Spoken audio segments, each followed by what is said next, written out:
I just give you some examples before I start to speak about my own career, what I was thinking that could be interesting for you. Now that I'm long time in this business, also now working abroad, I was a lot abroad as an athlete, then as a coach. Now I'm living abroad, I'm working abroad in a different culture. Everywhere they do judo, but everywhere they do different. And everywhere you can learn something, but everywhere you also see some weak points. So maybe it's interesting to share my opinion, what I saw up around the world, where the judo is different from what we do. I'm sitting here not as the one to teach you, okay, it's like this, it's like this. I also like to hear your opinion, because all my life I was trying to learn from others as well. So I'm curious also about what you can tell me. So just make up your mind what for next time might be interesting for you, or what you would like to ask after this. Now I just give you a short view about how was my judo life until today. So, well, I started judo when I was 5 years old, because the neighbors went to judo, 2 girls, so my father thought, oh, our boy sitting at home, actually he cannot sit still, he's moving all the time, he's going crazy. Now I have 2 boys at home, same, so I can understand my parents very well. So they said, okay, maybe we send him to judo, this will be good for him to spend his energy. Actually, my first 6 years in judo was shit. And it shows me later on how important it is to have a good coach. My coach, my first coach, he was a really good man, a really good judoka, but he was not a coach. We had no discipline in the group, we did not go to competition, and all 6 years I asked myself, what am I doing here? I think more than 2 times I wanted to stop judo. Then my father said, okay, maybe you do the next belt examination and then you can stop. But of course, when you get the next belt, you're a little bit proud, and then it was just my father's trick, so I continued to do. Then, because of school, I needed to change the day of the training, so I needed to go on another day to the judo. And in this other day, there was another coach. And the first time in my life, I met somebody who was a coach, who was a real coach. And until today, he's a role model for me as a kids coach. I've never seen anybody like him anymore. I had already blue belt, so I was high ranked. Everybody in this group had yellow or orange. So everybody was looking at me like I'm a superstar, until they did first randori with me, because everybody killed me easily. And then, oh my God. So I was crying, of course, because I could not accept, but at the same time I felt like I should do better. Then this coach came and said, okay, if you work with me every week, 3 times a week, in half a year you can beat all of them. I don't know how he knew this, because half a year later my judo was still really shit, but I beat all of them. This guy was also the reason why I'm sitting here. When I was 14 years old, I started a mini job. I wanted to earn some money. So I said to my coach, listen, Wednesday I cannot go to judo anymore because I have to work. He said, what? Are you stupid? You come 2 hours earlier and you help me with the beginners class. This was the beginning of my coach career. After I was 14 years, all my life except 5 years.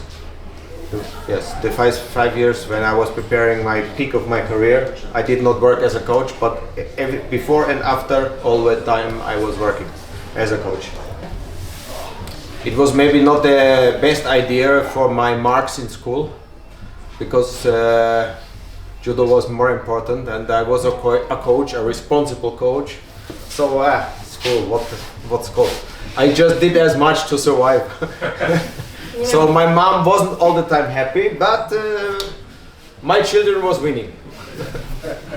So I was lucky. Because it was in the neighborhood. The club that I started and that I'm still in was one of the strongest, or maybe the strongest we had in Germany. We had already before me, we had a We won 3 Olympic medals and 4 world medals, so we had a lot of strong guys there. So it was the ideal place to grow. But still, I think sometimes to become a champion, you also need to have a little bit of a luck. I was already not bad. I was 5th in Europeans and has won some European medals in juniors, and I was doing okay. I was 21 years old, but I felt myself there is some gap between what I can do and what the best in the world are doing. Like to win a world or Olympic medal, this was something like I felt I cannot do. Coaches in my club, they did their best, but I was a 60 kilo player, lightweight. The stronger coaches or more successful people in the club, this was all heavy people. So somehow they could not really help me with the judo I needed to be successful in 60 kilo.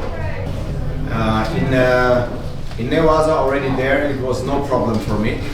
Absolutely no, but judo unfortunately started in Tachiwaza, so there I had some gaps.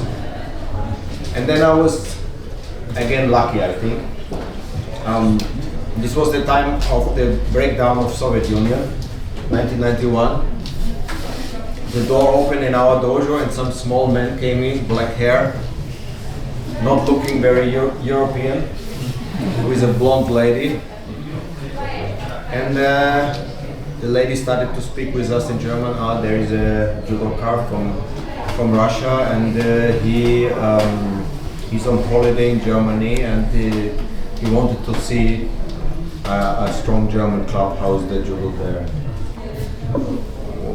Okay, we invited him, and then we said, oh, by the way, if he's already here, we asked a little bit what he's doing. Okay, he's a coach in a Russian training center, so on and on. And so, oh, if he's here, maybe he can run the session. And he agreed, and then came the big surprise. He spoke fluently German.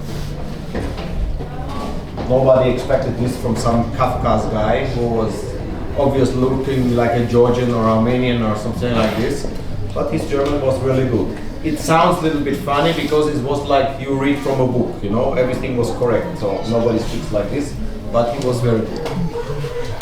So after he gave one lesson, I immediately felt, okay, this guy can show me something nobody can show me, and this is what I need. So I asked him, okay, we have Tuesday, can you come again Thursday?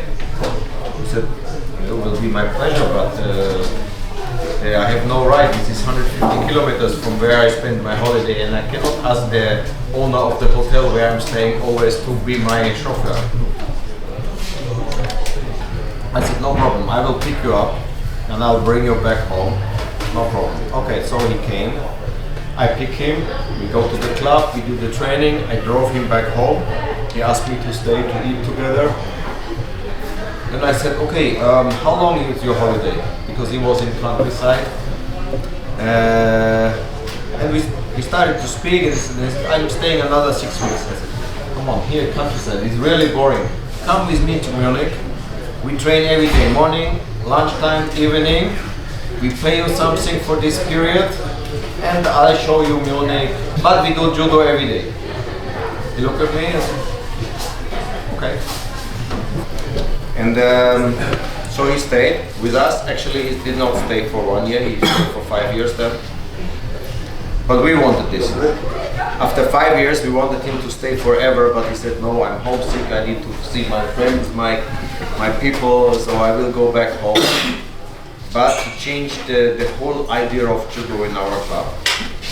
And it was interesting because as I was already a coach, I had a kids group of good athletes, and he said to me, okay, listen, when you want to win an Olympic medal, you cannot do this anymore, you need to 100% focus on being an athlete. He said, okay, but then you have to take this boy. I said, okay, I will take care of them, I will be your coach and their coach. Okay. So he took over 15 boys. One of these boys, like many of them became later German champions, but one of these boys they all were with him these 5 years. He went back home in 95, and after 96 I take this group back and I continue to work with them, but then they were already juniors. And one of them later became a world champion. Maybe this is just an interesting anecdote, that sometimes you need to be also lucky, but when you have a luck, you need to take the chance.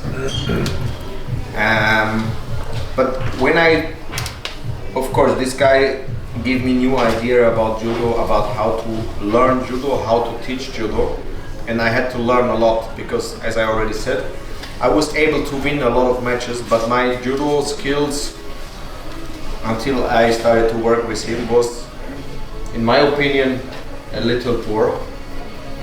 And later on, throwing for me was no problem. Tachiwaza I liked more than newaza, but first I needed to learn. And before I met this guy, I was just normal, I would say. But what was much more important in this period, not only the time that we spent on tatami, but the time outside tatami. Almost every second evening I spent in his home. His wife was cooking, he was talking with me, we was speaking about a lot of things, about politics, about the breakdown of Soviet Union. He teach me a lot of things, or give me new information that I never had.